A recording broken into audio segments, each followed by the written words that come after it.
poder hablar de su palabra, ser testimonio de lo que Él nos da y también poder compartir esta palabra. Estamos estudiando el libro de Apocalipsis, estamos en el capítulo 2 y vamos a estudiar el día de hoy la iglesia de Pérgamo. Es una iglesia que fue llamada la iglesia mundana o inmoral. Así se llama esta iglesia. Vamos a orar. Padre, en el nombre de Jesús, pidiéndote primeramente que perdones todos nuestros pecados, nos acercamos delante del trono de tu gracia para alcanzar oportuno socorro. Señor, y ponemos todo lo que somos, Señor, delante de ti, todos nuestros miembros, Señor, delante de ti, Padre. Quita todo lo que no permita que tu Espíritu Santo, Señor, esté en nuestros corazones dándonos ese aliento y ese poder, Señor. Sabemos que tú permaneces con nosotros siempre, Señor, pero hoy te estoy pidiendo que tu Espíritu Santo nos guíe a toda verdad y a toda luz, Señor, a través de tu palabra. En el nombre de Jesús, amén. Muy bien. Pues miren que conocer la historia de los cristianos del primer siglo, ya que fueron ellos en conocer las cartas, estas cartas que se les enviaron a las diferentes iglesias, a las 7 iglesias, pues nos ayuda a conocer mejor el Apocalipsis, ¿verdad? Porque es como inicia con estas 7 cartas. Estamos estudiando cada carta y cada carta va dirigida a una iglesia que se encontraba en una determinada ciudad. Y entonces, así de esta manera, de la vida en cómo vivían en cada una de estas ciudades, Éfeso, Esmirna, ahora Pérgamo, nos vamos a poder adentrar un poco más a poder entender el Apocalipsis. ¿Cuáles son las situaciones que afectaban a los cristianos de aquel siglo? ¿Qué era todo el contexto que rodeaba a los creyentes en aquellos tiempos? Pues a diferencia de las otras 2 cartas a las ciudades de Éfeso y de Esmirna, Pérgamo no es una ciudad costera, sino que está a 30 kilómetros del mar Egeo y se encuentra a 100 kilómetros al norte de Esmirna y a 80 kilómetros al oeste de Tiatira. No sé si nos pusieron ahí, está el mapa y ahí ustedes pueden ver la ubicación de donde estaba Pérgamo. Ya vimos que tanto Éfeso como Esmirna estaban al lado del mar, eran ciudades costeras, pero Pérgamo se encontraba a 30 kilómetros del mar Egeo. Esta ciudad antigua había un acrópolis, o sea, una ciudad alta. Esto es una acrópolis, una ciudad alta, donde estaban los más importantes edificios de la ciudad. Y ahí pues, abajo estaba la ciudad baja, donde vivía la gente común. Hoy en día, encima de los restos de la ciudad baja es donde se encuentra la ciudad de Pérgamo, ¿sí? Y detrás de esta ciudad se eleva una colina. Esa colina ahora en la actualidad es un museo. Y esta ciudad grecorromana, o sea, en la ciudad alta, albergaba los edificios más grandes de la ciudad. Por eso se les llaman acrópolis, ¿verdad? Porque son en donde se encuentra lo que es la ciudad moderna. Y ahí estaba, en la parte elevada, ahí estaba el Acrópolis con sus grandes edificios. Verdaderamente nos quedaríamos nosotros asombrados de ver que estamos hablando de hace más de 2000 años y sin embargo tenían grandes cosas que pudiéramos decir que eran modernas, ¿sí? Entonces, en Pérgamo también había edificios que eran templos dedicados a diferentes dioses, porque acuérdense que ellos trabajaban de esta manera, o sea, ellos creían en muchos dioses, no nada más en un solo Dios. Esa era la forma de vida de aquellos tiempos. Había palacios aristocráticos, una biblioteca, un gimnasio, fíjense, gimnasios antiguos entre esos edificios importantes. Uno de los edificios importantes que destaca en la ciudad de Pérgamo es un teatro al aire libre, en donde se podían albergar 10,000 personas, fíjense, 10,000 personas. Ellos eran muy dados también a la cultura, porque era una cultura greco-romana. Los griegos eran personas muy cultas, de tal manera que ellos aquí en Pérgamo también cultivaban las artes. Entonces en este teatro es donde se presentaba todo lo que fuera cultura. Ya desde aquellos tiempos estaba esto. Y este teatro dice que es el teatro más inclinado del mundo romano. Tiene una inclinación de 70 grados, o sea, está completamente, o sea, muy inclinado. No decimos los 100 grados ya que sería vertical, pero sí 70 grados, o sea, está bastante inclinado, pero tiene y está hecho en base a la montaña, a la colina. Entonces, de tal manera que tenía una visión perfecta para todo lo que se presentaba en el teatro. Había ahí también fuertes relaciones con un templo que era dedicado al emperador Trajano y un altar dedicado al dios Zeus. El altar a Zeus, que era el dios griego, ¿verdad? El padre de los dioses, según los griegos, es hoy en día un monumento que está en la ciudad de Berlín, Alemania. Este monumento que era este altar al dios Zeus, ahora se encuentra en Berlín, Alemania. En la carta escrita para la iglesia de Pérgamo está escrito así. Dice la palabra, fíjense lo que dice. Yo conozco tus obras y sé dónde moras, dónde está el trono de Satanás. ¿Y a qué se refería ese trono? Algunos de los que viven allá, ¿verdad? Se dice que precisamente ese trono era ese monumento, ese templo dedicado al dios Zeus.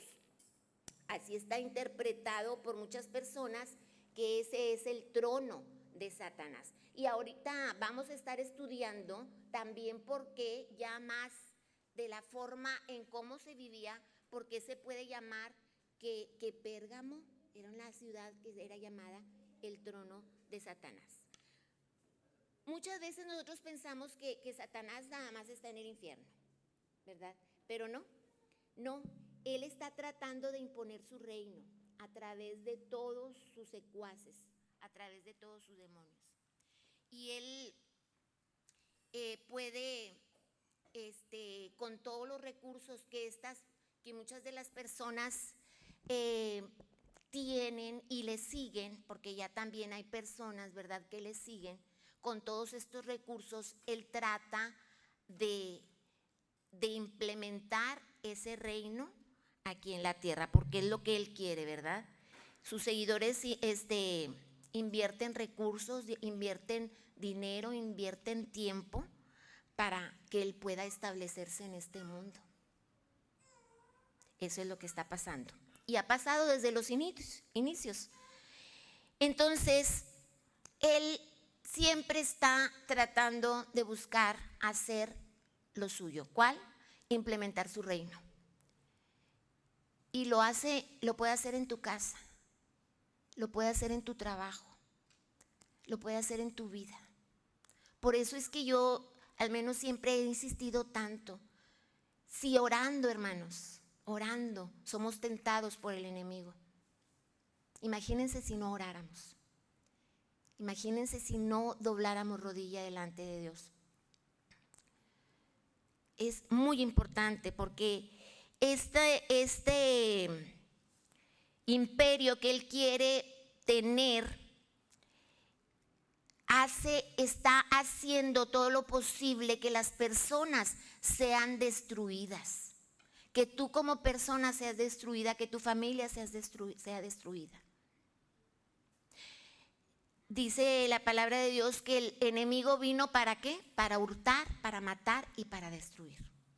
Y es lo que quiere hacer a tu persona, a tu familia, a tu iglesia, a tu trabajo, todo lo que se refiere a ti. Él trata de abarcar todas las áreas de tu vida para poder llevar a cabo su objetivo, que es el destruir la vida espiritual de una persona, sobre todo del creyente. A los que ya tienen sus manos ya no les hace tanto caso, pero a los creyentes en Cristo, que queremos seguir en pie, que queremos estar en la fe, es a los que está haciéndonos guerra. Entonces, el principal aquí en Pérgamo, el principal ritual pagano que se llevaba a cabo era el sacrificio de animales. Y este templo, que era muy grande, el de Zeus, pues ahí no se llevaba a cabo ese sacrificio, sino que casi por lo regular los templos eran pequeños y ahí es donde se llevaban los sacrificios. Entonces había otro lugar en donde había santuarios paganos y las construcciones eran pequeñas y ahí era donde se llevaba a cabo los sacrificios de animales, ¿sí?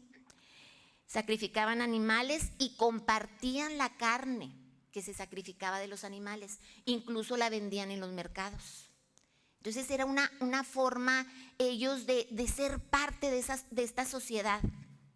El que ellos compraban la carne, el que ellos comieran la carne, era ser parte de esa sociedad, porque si no estabas en esa moda, pues no pertenecías a ese ámbito. Y como que un poquito se parece al creyente, ¿no? Como cuando uno no está a favor de las fiestas, de los bailes, de la tomada, de la fumada, entonces uno como que estás fuera del contexto. Así se sentían los cristianos de aquel tiempo, fuera de contexto, excluidos. ¿Por qué? Porque no estaban a la moda de lo que la ciudad hacía y actuaba. Entonces, para los paganos era muy importante comer de estas carnes para poder ser aceptados. Por eso de esa manera el creyente no era aceptado, era rechazado. Y por el contrario, era evidenciado. Al no comer, al no participar, se evidenciaba su fe. ¿Y qué pasaba en aquellos tiempos? Pues era perseguido. ¿Sí? Pablo, en su carta escrita a los Corintios, explica el asunto con detalle, cómo se puede comer y cuándo no se puede comer de esta carne, que era una carne que Pablo llamaba sacrificada a los ídolos. Ahí en Corintios nos explica, nada más que ahorita no es el tema, no lo vamos a ver. Entonces encima de esta colina había este edificio que les había nombrado también del emperador Trajano. Cuando fue escrita esta carta a Pérgamo, este edificio todavía no existía. En estas tres principales ciudades que ya hemos visto, Éfeso, Esmirna y Pérgamo, había templos tanto para emperadores romanos como para dioses paganos. En Pérgamo, por ejemplo, estaba el templo dedicado a Augusto, al emperador Augusto. En Esmirna, el templo dedicado a Tiberio, era otro emperador. Y en Éfeso estaba el templo dedicado a Domiciano. ¿Por qué los emperadores? Porque ellos también querían que se les adorara, que se les venerara como dioses. Por eso ellos también tenían sus templos. Si se fijan entonces aquí, todo era el culto ¿a quién? Al hombre. La adoración al hombre, la importancia al hombre. Los emperadores esperaban que tanto los paganos como los cristianos les adoraran. les veneraran como dioses. Y para los paganos pues no era problema, pero para los cristianos, imagínense ustedes, para un cristiano que se le exigiera adorar a un emperador como Dios, pues que sí que era problema, ¿verdad? Porque eran castigados, eran perseguidos, eran atormentados, eran matados, eran desollados, eran todo lo peor que usted se pueda imaginar. Era lo que estos creyentes recibían por no adorar al emperador. La ciudad de Pérgamo, que estaba construida, dijimos, en una colina, y era una fortaleza natural, o sea, desde arriba miraban quién iba a entrar a la ciudad, ¿verdad? Y asimismo podían defenderla en el momento preciso porque era una fortaleza natural para la ciudad, ya que había un camino empinado y ese mismo camino era el único ascenso y descenso para poder llegar a la ciudad. La palabra Pérgamo significa elevación o altura. Es lo que significa la palabra Pérgamo. Y bueno, pues lleva el nombre de donde está ubicada, ¿verdad? Y también se relaciona con la palabra gamos. Pérgamo, gamos, que significa matrimonio.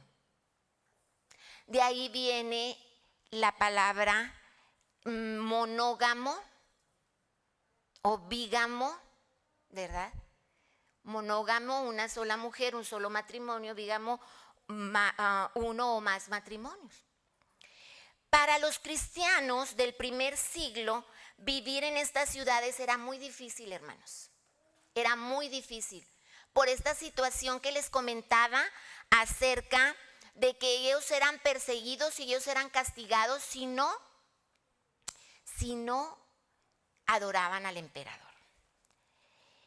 Pero también esta misma persecución traía a su vida más fe, más coraje, más pasión por la fe en Cristo, por su creencia en Cristo. Fíjense cómo esto, en lugar de convertirse en una oposición para que creyeran, más creían. Dice ahí fuera de la Biblia, ¿verdad?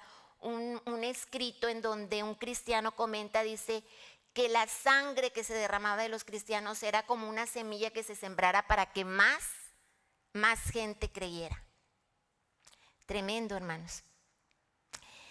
Juan conoce perfectamente la geografía de estas ciudades asiáticas porque ya había vivido en cada una de ellas. Y estas cartas están dirigidas al ángel de cada una de ellas. Recordemos que el ángel es mensajero, que viene siendo el pastor de la iglesia, que es el mensajero para la iglesia, o un ángel que viene a dar un mensaje. Entonces, la doctrina de estas cartas presentan muchas semejanzas con las situaciones que vivimos en el mundo actual. Ya vimos la situación que se vivía Éfeso, vimos la situación que vivía Esmirna, y ahora vamos a ver la situación que vivía Pérgamo, y vamos a ver que todas son situaciones. Por eso dice Pablo, no te pasa solamente a ti, estas cosas ya están pasando en todo el mundo, en todo el mundo. Entonces, los reyes de Pérgamo habían fundado en la ciudad una gran biblioteca que comprendía de 200 libros. Esta biblioteca toda solamente era comparable a la biblioteca de Alejandría, que era mucho más grande todavía, pero casi se le comparaba. Pero yo quiero que ustedes fíjense bien cómo esta gente, su cultura era tan importante, ya que recuerden que en un principio los libros eran hechos de papiro, y el papiro les dije que duraba de 3 a 4 meses. Entonces los libros tenían que estarse reescribiendo constantemente. Para poder tener en la biblioteca estos 200 libros, pues imagínense el trabajo que tenían los escribas. Entonces, de aquí también sabemos que en esta ciudad se dio el origen al pergamino, que sustituía al papiro. Y este pergamino era de cuero y era mucho más durable.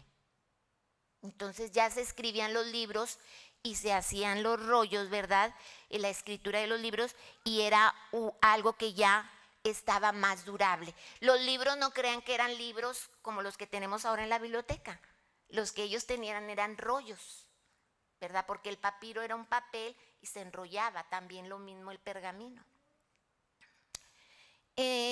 Entonces, Pérgamo, aún en aquellos tiempos, era una ciudad moderna, un centro de la cultura griega y la educación. Tenía un centro universitario. Ahí Homero y otros famosos escritores estudiaron en Pérgamo y escribieron ahí. Muy famosos por todos los monumentos que se destacaban. Ya dijimos el templo de Zeus. Un altar colosal, era muy grande, por eso les decía yo que ahí no podía hacerse los sacrificios, sino que en otro templecito fuera de ahí. De esas escuelas universitarias egresó el gran insigne Claudio Galeno, que se les daba culto a Esculapio, porque Esculapio era donde se le rendía, él era el dios como de la medicina. Y entonces Claudio Galeno egresó de ahí, de estas escuelas, y es por lo que hoy a los médicos se les llama galenos, porque él fue un galeno, fue un médico que estudió en estas universidades. El símbolo de Galeno, no sé si ustedes lo hayan visto, lo hayan detectado, es una serpiente enrollada en una vara. ¿Sí? Ese es el símbolo. Recordemos qué significa la serpiente y ya vamos ahí entrando un poquito a cuál era la situación espiritual de Pérgamo. Fíjense, era una serpiente el símbolo de la medicina. Los orígenes del cristianismo en Pérgamo nadie sabe cómo inició, pero el estado moral de la ciudad era muy deplorable. Adoraban a los dioses y consideraban como enemigos de César a todos aquellos que no adoraban al César. Entonces la iglesia, dijimos, era perseguida, y la idolatría, porque ellos adoraban ídolos, iba tomada de la inmoralidad sexual. Aquí ya entramos en uno de los problemas de Pérgamo.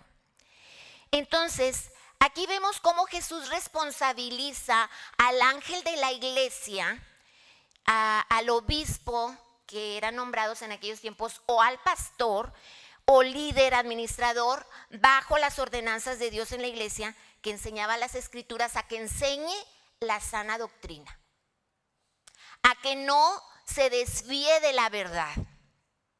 La escritura contiene la verdad y las enseñanzas, y de ahí tenía que enseñarse la sana doctrina y no falsas doctrinas. Lamentaciones 2:14 nos dice: tus profetas vieron para ti vanidad y locura, y no descubrieron tu pecado para impedir tu cautiverio, sino que te predicen vanas profecías y extravíos. ¿Qué nos damos cuenta aquí, hermanos?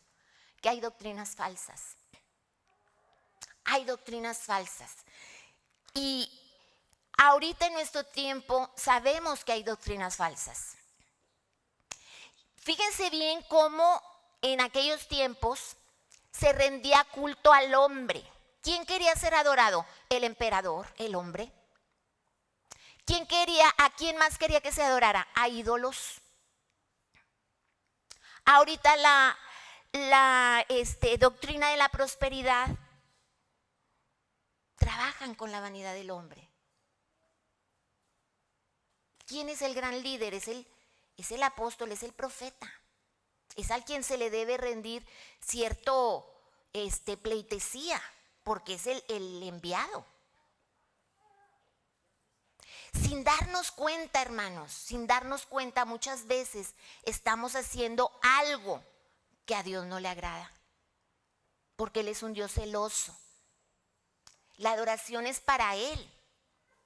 ¿Y cómo no va a ser la adoración para Él? No porque sea un Dios egoísta, sino porque ese Dios es el que creó los cielos, la tierra, el universo, que por Él las cosas existen, que las estrellas no caen porque Él creó un universo que armoniza con todas las cosas. ¿Cómo no adorar a ese Dios? Y que un humano quiere esa adoración, no será egoísmo, no será una falsa forma de religión. Esta misma doctrina de la prosperidad quiere hacer sentir bien al hombre. Tú puedes, tú mereces. Nada se puede contra ti. Y claro, cuando un hijo de Dios cree en el Señor siempre le va a respaldar, siempre va a estar detrás para afrontar todo e ir adelante. Pero si nosotros no estamos creyendo y desviamos la mirada en el hombre, en el líder, en el pastor, pues no estamos dando la adoración a Dios. Nos estamos convirtiendo en realidad en adoradores del emperador, del hombre. Entonces, mis hermanos, tenemos que dar la gloria a Dios y a Jesucristo, su Hijo. Amén. Amén, así es, amén. En Apocalipsis 2:12, que es donde inicia ahí la iglesia de Pérgamo, dice el apóstol Juan, que escribió el apóstol Juan lo que le dictó el ángel, y dice: y escribe al ángel de la iglesia en Pérgamo: el que tiene la espada aguda de 2 filos, dice esto. La espada aguda de 2 filos. ¿Qué es la espada aguda? ¿Qué representa la espada?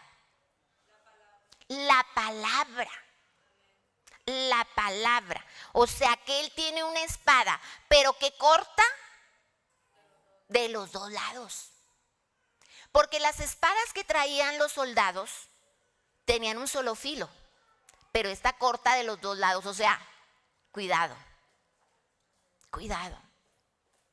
Y realmente por eso, hermanos, realmente por eso, con temor y temblor, uno puede presentarse delante del Señor.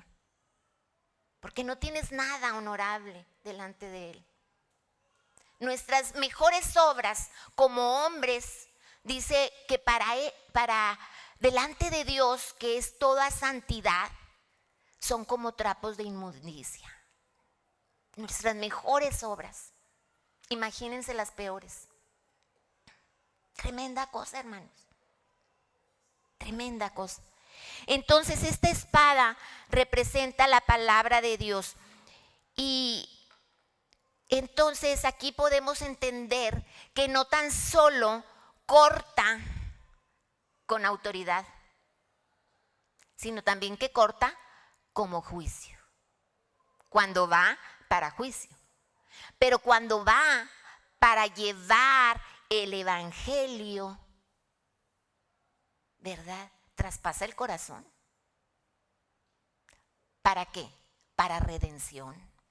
Para redención, porque la espada es la palabra de Dios. Esta espada penetra en nuestro corazón para sacar el pecado, porque es la palabra viva y eficaz. Saca el pecado. Pero si no permitimos que la palabra actúe en nuestro corazón, dice aquí que esta palabra tiene el doble filo: autoridad y juicio. Sí, y esta espada sale de la boca de Jesús. Esta espada, cuando sale de la boca de Jesús, va a venir para juicio. Ya no va a venir para perdón de pecados. Ya no vendrá para redención, sino vendrá para juicio y destruirá a aquellos que no quisieron recibir esta palabra para salvación. En Hebreos 4, 12 al 13, dice la palabra de Dios. Y si lo tienen, ahí lo van a poner. Lo va a poner Isaac. Dice que la palabra de Dios es viva y es eficaz y más cortante que toda espada de dos filos, que penetra hasta partir el alma y el espíritu, las coyunturas y los tuétanos, y discierne los pensamientos y las intenciones del corazón. Y que no hay cosa creada que no sea manifiesta en su presencia. Antes bien, todas las cosas están desnudas y abiertas a los ojos de aquel a quien tenemos que dar cuenta. Hermanos, ¿qué cosa nosotros podemos esconder? Hay gente que cree poder esconderse de Dios. Hay gente que piensa que va a ocultar su pecado. Delante de Dios, dice la palabra, somos desnudos. No podemos esconder nada, ni siquiera nada de lo que nosotros querramos ocultar. Y delante de Dios nosotros tenemos que presentarnos así tal cual somos. Sin ninguna máscara, sin ninguna hipocresía, sin nada, porque Él nos conoce y sabe lo que hacemos y sabe lo que pensamos y sabe lo que sentimos, sabe lo que hay dentro de nuestro corazón, no se lo podemos ocultar.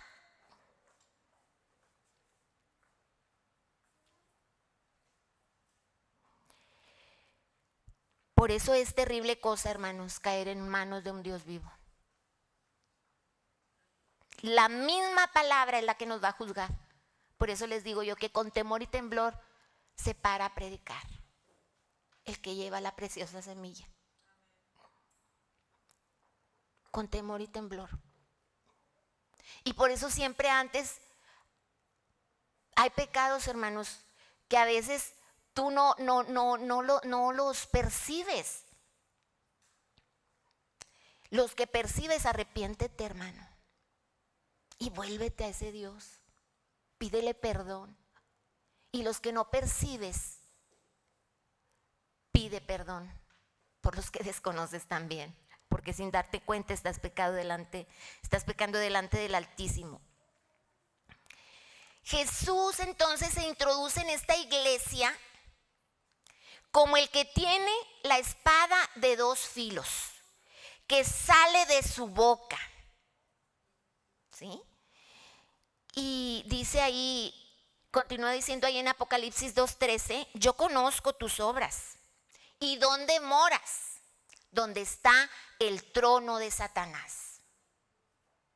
Para Dios no hay ninguna cosa que le sea oculta. Y saben qué condiciones está esta iglesia, y saben qué condiciones está la otra, y saben qué condiciones está tu corazón, saben en qué condiciones está mi corazón, saben qué condiciones está tu corazón. Amado amigo que estás viéndonos por internet. Y le dice a la iglesia, continúa diciendo, pero retienen mi nombre y no han negado mi fe, ni aun en los días en que Antipas, mi testigo fiel, fue muerto entre vosotros donde mora Satanás. Para Dios no es desconocido donde se levanta su iglesia, mis hermanos. Dios conoce dónde está su iglesia, conoce todo. Y a Pérgamo se le llamaba la ciudad donde Satanás tiene su trono. Ya vimos parte. ¿Por qué? Ya vimos parte. ¿Por qué? Porque ahí estaba ese gran templo al dios Zeus. Pero ahora vamos a ver algo más. En la iglesia de Pérgamo, hermanos, se dejó penetrar de muchas de las prácticas paganas. Nuestro adversario procuró destruir a la iglesia desde adentro. ¿Se acuerdan que empezó a destruirla desde afuera en Esmirna y en Éfeso, persiguiendo al creyente? Y entre más sangre derramada, más se levantaba la fe de los que veían a los que morían. Entonces, ahí en Pérgamo, Satanás mete el paganismo y se corrompe la iglesia desde adentro. Esta iglesia se encontraba en el centro de la idolatría. Había 4 sectas, fíjense. La primera, la de Zeus, que ya sabemos que había ahí un templo. La segunda, Adonisio, Asclepio para los griegos, Euscalpio para los romanos y los atenienses. Y había también un templo dedicado al dios Esculapio, que era el dios de la medicina. ¿Se recuerdan que les dije? O dios serpiente. ¿Y qué simbolizaba la serpiente? A Satanás. La serpiente, desde el Génesis, simboliza a Satanás. Y este templo, a Esculapio, a quien era llamado el gran médico, se guardaba ahí siempre una serpiente viva, representando al dios Esculapio. Y se han encontrado monedas en la que fue la antigua ciudad de Pérgamo. Por un lado tienen la insignia de una serpiente enredada en una vara, que precisamente les decía hoy es el símbolo de la medicina. Y todos estos templos estaban ahí, pero también recuerden que había templos dedicados a los emperadores. El cuarto templo que se dedicó a un ídolo es al dios Mitra o dios Sol. ¿Dónde han visto ustedes ese insignia que parece un sol? Nada más recuerden, un sol. Ese solecito, en donde quiera que ustedes lo vean, va a representar al dios Mitra, que es el dios Sol.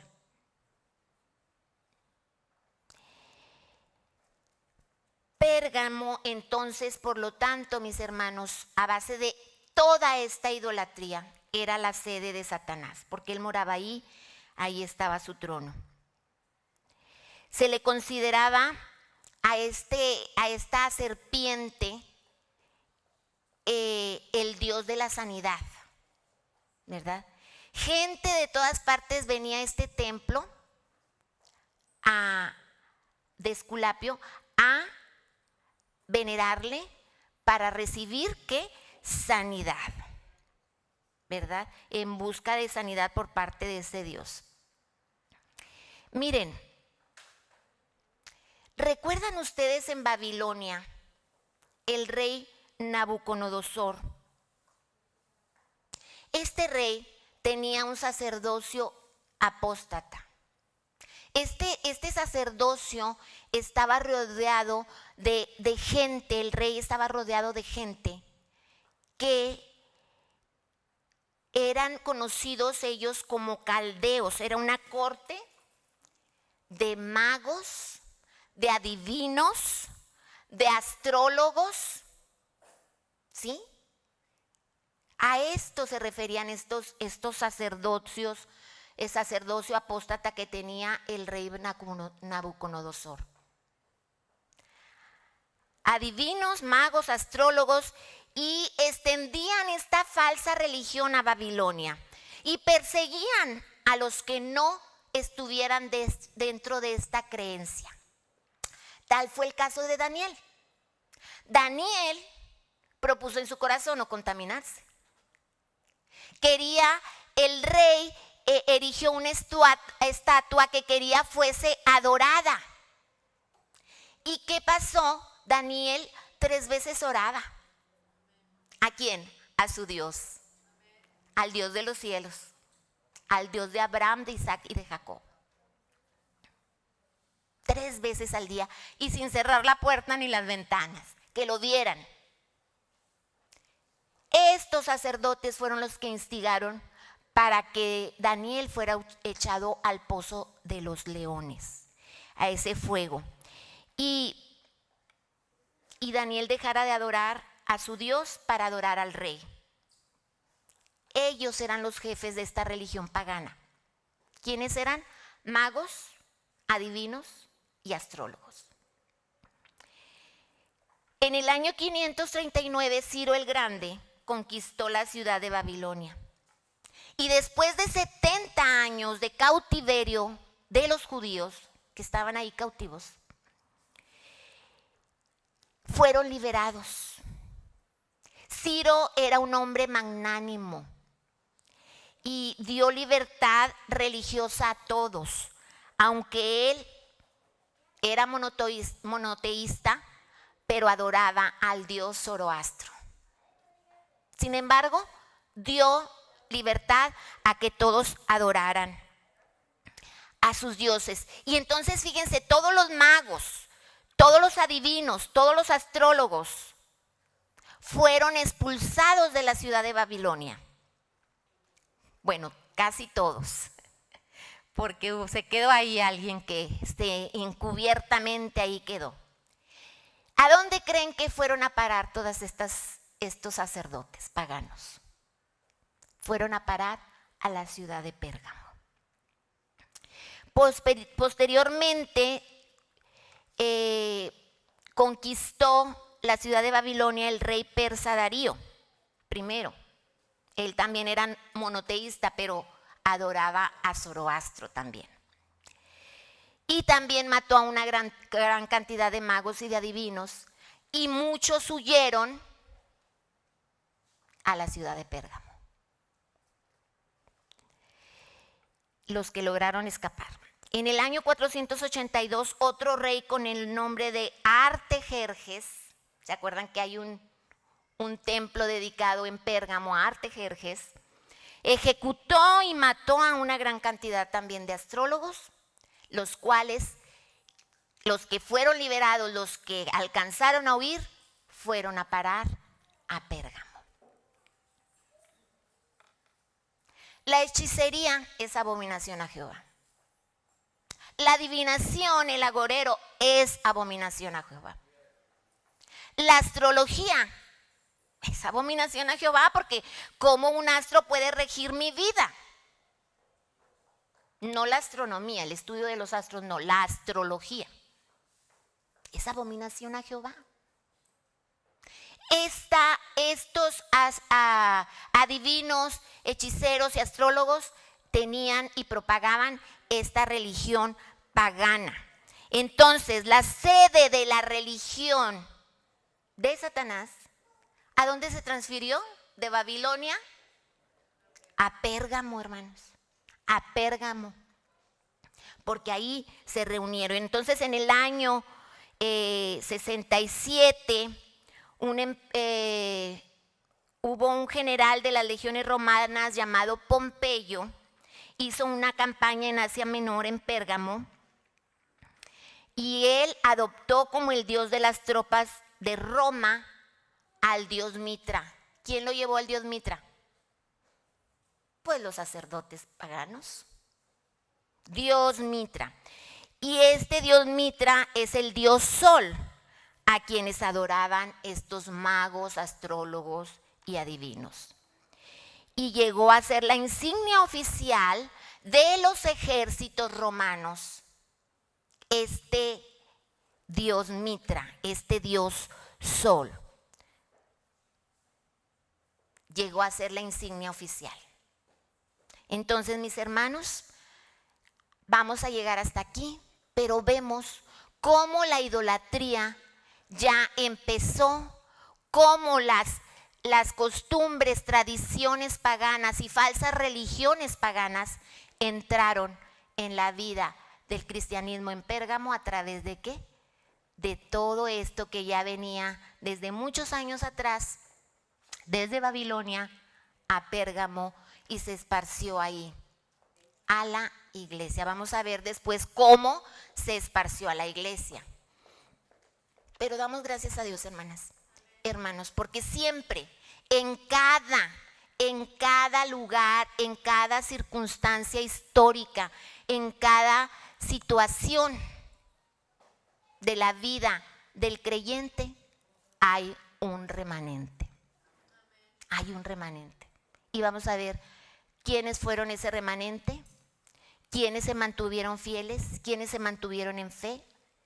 Y ojalá que tanto usted que está aquí en el templo, como usted que está ahí en la red social, y yo, podamos mantenernos en fe.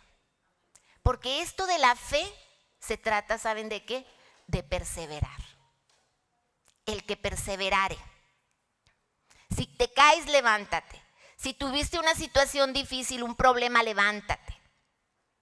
Si estuviste enfermo y te debilitaste espiritualmente, levántate.